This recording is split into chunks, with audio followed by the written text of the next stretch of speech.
সাথে কথা বলতে যাচ্ছ, তখন আমার একটা আত্মা আল্লাহকে জিজ্ঞাসা করো, আমার হাত আমার পা বলে আমি খাইতে পারি না নিজের হাত দিয়ে, আমি নিজের পাতে চলতে পারি না। আমাকে যদি কেউ ধরে ঘরে নিয়ে যায় যেতে পারি, আমাকে যদি ধরে কেউ বাপ করে নিয়ে যায় যেতে পারি, আমাকে যদি দয়া করে কেউ মুখে খানা দেয় তাহলে খেতে পারি। আমার হাত দিয়ে খাইতে পারি না, আমার পা দিয়ে চলতে পারি না। আমি একটা ওয়াক্যে জমা করছি, তার উপকার হয় আমার তো নিজের উপকার নিজে করতে পারি না, আমি অসহায়, আমার মতো অসহায় পৃথিবীতে কি আছে? হাত নাই পা নাই। আল্লাহ তাআলা আমাকে কেন সৃষ্টি করেছেন? এমন অযথা কেন আমাকে আল্লাহ বানাইলেন? নিজের উপকার নিজেই করতে পারি না, আমি মানুষের উপকার করবো কিভাবে? আমি নিষ্প্রয়োজন। আমাকে আল্লাহ কেন সৃষ্টি করেছেন? আপনার আল্লাহর কাছে জিজ্ঞাসা করে এসেছি, আল্লাহ আমাকে কেন বানিয়েছেন? আমি নিজের কর্ম নিজে করতে পারি না, নিজের হাতে খাইতে পারি না, নিজের পায়ে চলতে পারি না, অপরের সাহায্য আমাকে চলতে হয়। তাহলে আমাকে যে অনার্থক আল্লাহ আমাকে কি জন্য বানিয়েছেন? তাফসীরের কিতাবের ভিতরে লেখে, মুসা আলাইহিস সালাম যখন তুর পর্বতে গিয়ে প্রথমেই আল্লাহর কাছে দরখাস্ত করলেন, আল্লাহ তোমার অসহায় বান্দা ইতিমধ্যে আমাকে প্রশ্ন করেছিল তোমার কাছে আবদার করার জন্য, আমার কাছে আবদার করেছে তোমাকে প্রশ্ন করার জন্য, তার হাত নাই পা নাই, তার কিছু নাই, কেন তারা সৃষ্টি করেছো?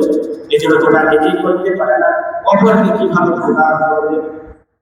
তুমি কেন তাকে বানিয়েছো?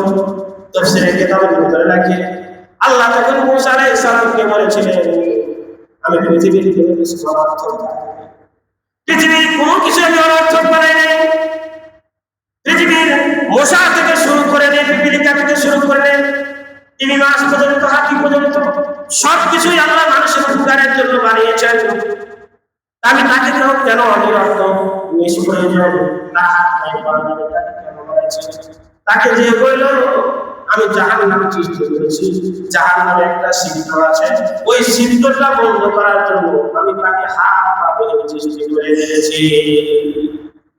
মুসা আলাইহিস সালাম তুর পর্বত থেকে নেমে এসে সেখান দিয়ে যাইতেছিলেন, যাওয়ার পর সেই হাত পা বিহীন গড়াগড়ি করা মানুষটা মুসা আলাইহিস সালামকে প্রশ্ন করলেন, আপনি কি আল্লাহকে বলেছিলেন আল্লাহ আমাকে কেন বানিয়েছে? মুসা আলাইহিস সালাম বললেন, আমি আমার নিজের কথা বলা লাগিয়ে তোমার কথা বলেছি। আল্লাহ তোমাকে হাত দেয় নাই ঠিক, পা দেয় নাই ঠিক, তুমি নিজেকে অনার্থক মনে করছো, নিজেকে তুমি অপ্রয়োজনীয় মনে করছো, নিষ্প্রয়োজন মনে করছো। কেন আল্লাহ তোমাকে বানায় রেখে মনে করছো? না না, আল্লাহ তোমাকে এমনি বানায় নাই, আল্লাহ তোমাকে বানাইছে সেই সিদ্ধটা বন্ধ করার জন্য আল্লাহ তোমাকে বানাইছে। এই হাত পা বিহীন মানুষটা সাথে সাথে বলে আলহামদুলিল্লাহ, আমাকে দিয়ে আল্লাহকে একটা কাজে লাগাইলেন, জাহান্নামের সিদ্ধতা বন্ধ করলেন, আমি নিষ্প্রয়োজন আমি অবাক করতে পারি। আল্লাহ যদিও যে জাহান্নামের সিদ্ধ বন্ধ করলেন, তারপরে তো সৃষ্টিকর্তা আমাকে কাজে লাগিয়েছেন। সৃষ্টিকর্তা যখন আমাকে কাজে লাগিয়েছেন আলহামদুলিল্লাহ। তাফসীরের কিতাবের ভিতরে লেখেন, এই ব্যক্তি যখন মুসা আলাইহিস সালাম বলার পরে নিজের মুখ দিয়ে যখন খুশিতে বলল আল্লাহ আমাকে কাজেই তো বানিয়েছেন আলহামদুলিল্লাহ, খুশি যখন আলহামদুলিল্লাহ শুকর আদায় করলো, তাফসীরের কিতাবের ভিতরে লেখেন মুসা আলাইহিস সালাম বলেন, বেচারা আলহামদুলিল্লাহ বলার সাথে আমি তার চেহারার দিকে তাকিয়ে দেখি, তার দেহের দিকে তাকিয়ে না, মুহূর্তের ভিতরে আল্লাহ তাআলা সুস্থ মানুষ, হাত পা বাঁধা একটা মানুষ, সেই মানুষে আল্লাহ তাকে রূপান্তরিত করে দিলেন। যদি শুকরিয়া আদায় করার কারণে যদি হাত পা বিহীন একটি নিষ্প্রয়োজন মানুষকে যদি সৌন্দর্য ওয়ালা বডি স্ট্রাকচার, স্পিকিং পাওয়ার সবকিছু সুন্দর করে যদি আল্লাহ তাকে শুকরিয়া আদায় করে তাকে আগে সৌন্দর্য আমি আপনি যদি আল্লাহর শুকরিয়া আদায় করি, আল্লাহ আমাকে এমন নিয়ামতের মালিক বানিয়ে দিলেন কখনো কল্পনা করতে পারবো না।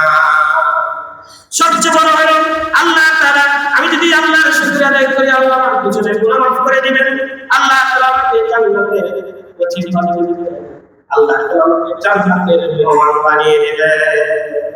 আল্লাহ তাআলা এই কথা বুঝে শুনে